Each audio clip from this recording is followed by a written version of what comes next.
The town of 20 Minutos didn't exist on any official map. It was a place you found only when you were desperately lost, a clutch of dilapidated clapboard houses and a single main street that seemed to suck the color from the sky. The name, people whispered, wasn't just a quirky title. It was a warning, or perhaps a promise. For Ilara Vance, a freelance journalist chasing the faintest trail of her missing brother, Leo, it was her last hope. His last known signal, a fragmented text, read, "Found it. 20 Minutos. The clock is the key. Don't let it." The message cut off. She drove into town as the sun was bleeding out behind the skeletal trees. The first abnormality was the silence. Not just an absence of noise, but an aggressive, swallowing quiet. The second was the clock. A massive, ornate timepiece mounted on a stone pillar in the center of the town square. Its face was stark white, its numbers black and severe, but it had only one hand, a long, thin minute hand. And it was moving, ticking with a sound like a cracking knuckle that echoed unnaturally in the stagnant air. She checked her watch, 4:35 p.m. The town clock read 20 minutes. The menu twist, as a haggard old man in a dusty general store later called it, was the town's affliction. "You get 20 minutes, he wheezed, not meeting her eyes. "From the moment you see the clock, you got 20 minutes of normal. Then it resets. And you with it." Ilara scoffed, but a cold dread was coiling in her stomach. She showed him a photo of Leo. The man's face paled. "The clock watcher?" He asked too many questions. Now his part of the mechanism. Frustrated and frightened, she decided to test it. She sat on a bench facing the clock, her digital recorder on, her watch synchronized with her phone. The minute hand began its slow, deliberate sweep from the 20. 19. 18. 17. The first 10 minutes were normal. Just a dying town. Then, at the 10-minute mark, the air grew cold. The shadows stretching from the buildings seemed too long, too deep. She saw a figure standing at the end of the street, a tall, gaunt man in a long coat, his face a blur. He took a step, but didn't seem to get closer, just larger. 15. 14. 13. A whispering started, not from anywhere, but from inside her own head. Fragments of conversations she'd never had, memories that weren't hers. Leo's voice, screaming. The buildings around her seemed to breathe, their windows like dull, cataract-filled eyes. The figure was now halfway down the street, his limbs moving with a stuttering, unnatural jerkiness, like a damaged film reel. Her watch and phone both read 4:55 p.m. The town clock read 5 minutes. Panic seized her. She wanted to run, but her legs were leaden. The world was tilting. The colors had leached away entirely, leaving only shades of gray and a sickly, bruised yellow.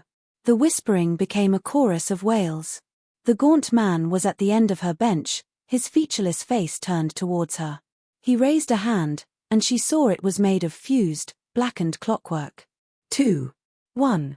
The town clock struck a single, deafening chime. Not from a bell, but like a giant gear slamming into place. Tick. Ilara blinked. The sun was bright.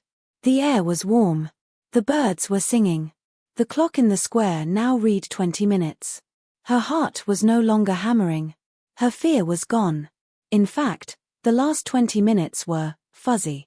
She remembered driving into town, and she remembered deciding to sit on this bench, but the details were smudged.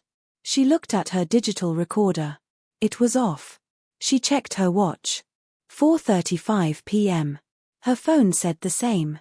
A cold, logical part of her mind screamed. The reset. It was real. It hadn't just reset the town, it had reset her memory of the horror. But it hadn't been a perfect wipe. A scar of terror remained, a phantom limb of fear. This was what had happened to Leo. He'd gotten stuck in the loop, each reset sanding away a little more of his sanity, a little more of his memory, until he became a permanent fixture, a part of the mechanism. Driven now by a desperate, primal need to escape the coming reset, she began to investigate in the safe periods. She found Leo's journal hidden under a loose floorboard in the abandoned hotel where he'd stayed. The entries became progressively more frantic. Day 3, I think the clock is not a timekeeper. It is a metronome for reality. The 20 minutes are a stable chord. The descent into the final minute is a dissonance, a glimpse into the true, rotting face of this place. Day 7, the figures that appear, they are the ones who are caught in the 0 minute. They are absorbed. They become the chorus, the set dressing for the horror. The gaunt man. I think he was the clockmaker. Final entry, the key isn't to stop the clock. The key is to survive the 0 minute. To be conscious when it resets. That's how you break the loop. That's how you see the source. Survive the 0 minute. The idea was terrifying. She had barely held onto her sanity for the last 5. To experience the moment of reset itself. She prepared. She wrote notes on her arms in permanent marker. The horror is real. Leo is here. Survive the 0. She set alarms on every device to go off at the 1 minute mark, a cacophony to anchor her. When the clock next read 20 minutes, she took a deep breath and walked to the base of the clock tower. She would meet the reset at its epicenter. The cycle began. The creeping dread, the whispering, the warping geometry. The gaunt man appeared instantly this time, drawn to her defiance. He didn't walk, he unfolded through space. The world dissolved into a screaming, non-Euclidean nightmare. The clock tower was no longer stone, but a pulsating, organic pillar of dark matter. The ticking was the heartbeat of a dying god. Her alarms blared. 1 minute.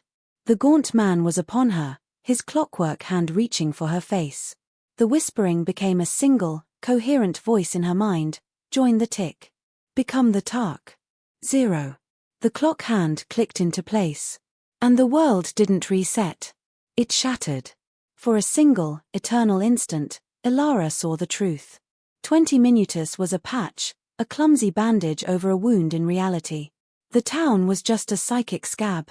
Beneath it was an endless, screaming void, a dimension of pure, chaotic abnormality where time was a shredded ribbon. The residents, the gaunt man, the whispering voices, they were all souls caught in the rupture, their consciousnesses stretched and woven into a fragile, simulated stability that lasted for 20-minute intervals. The clock was the engine of this simulation, a desperate, mechanical attempt to create order from cosmic chaos. She saw Leo. He was one of the whispering voices now, his face a fleeting impression in the swirling madness. Then, with a lurch that felt like her soul being snapped back into her body, the reset hit. Sunlight. Birdsong. 20 minutes on the clock. But Ilara remembered. Everything. The weight of the knowledge was crushing. She was on her knees, vomiting onto the cobblestones. The horror was not the 20-minute loop. The loop was the only thing keeping them all from being devoured by the infinite, Lovecraftian horror beneath. She looked at the townsfolk now, moving about their quiet, reset lives. They weren't prisoners. They were survivors, their minds mercifully wiped every 20 minutes to spare them the truth she now carried. She saw the gaunt man, the clockmaker, standing by his clock. He looked at her, and for the first time, his face was clear. It was etched with an ageless, unbearable sorrow. He gave a slow, sad nod.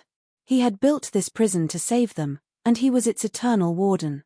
Ilara got back into her car. She could leave. The abnormality was self-contained. But as she drove away, the memory of Leo's face in the void burned behind her eyes. She hadn't found her brother. She had found his tomb. And she was now the only person in the world who knew the terrible, screaming truth hiding in the silence of 20 minutus, a truth so awful that forgetting it every 20 minutes was the greatest mercy imaginable. She pulled over miles down the road, the normal world feeling like a flimsy illusion, and she screamed until her voice was raw, because she knew, with chilling certainty, that a part of her would forever be trapped in that 0 minute.